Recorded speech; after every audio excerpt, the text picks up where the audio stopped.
And then it's just going to be a question of, are you fully integrated, but operating under separate brands because of the territories and the brand equity that already exists? Or are you going to operate under a single brand?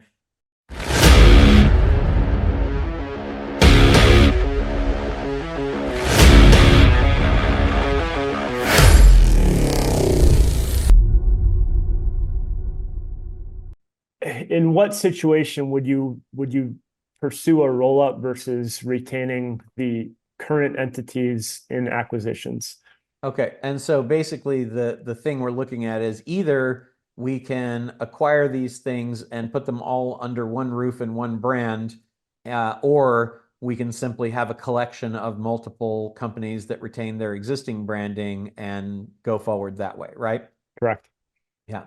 So I think that generally you're going to be better off with a roll up. The risk is when you're buying those companies that are that small, it's a lot of goodwill and word of mouth. And so would you be losing, if you don't keep the person on, would you be losing a lot of the referrals because they come from relationships? So I'd be asking, are there predictable selling systems that they use to make customers happen through means other than just referral?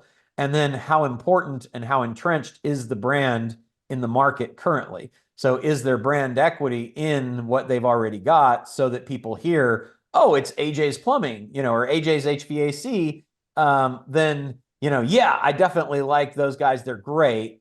That's different than if that doesn't really matter and they're just on like referral services and they're getting their business that way.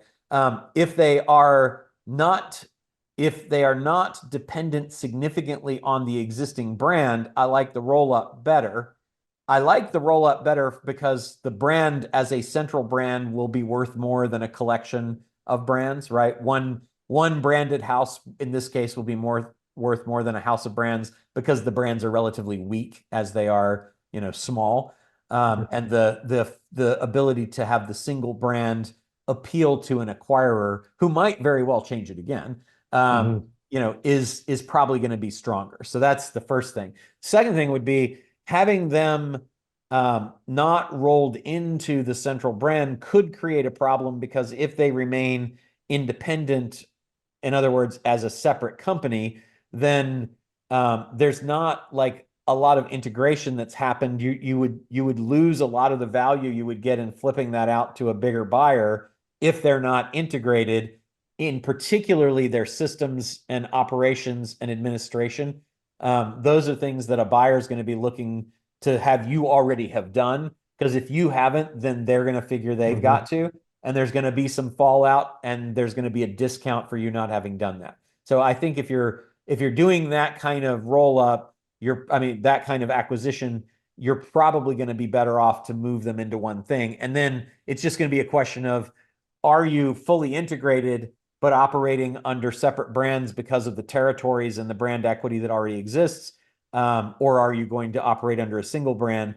Ultimately, you want to be under a single brand. It will be worth more when you go to sell it. And you could always acquire and then do a brand migration so that you're taking you come up with a process for, this is how we convert the name of a local company into brand loyalty for us, without losing the brand equity that's already built. And then that becomes an IP asset because it's a process that's Mm, proven that you can sell to the people that are acquiring your company. Does that make sense? gotcha. Sure does. Great. Thank you.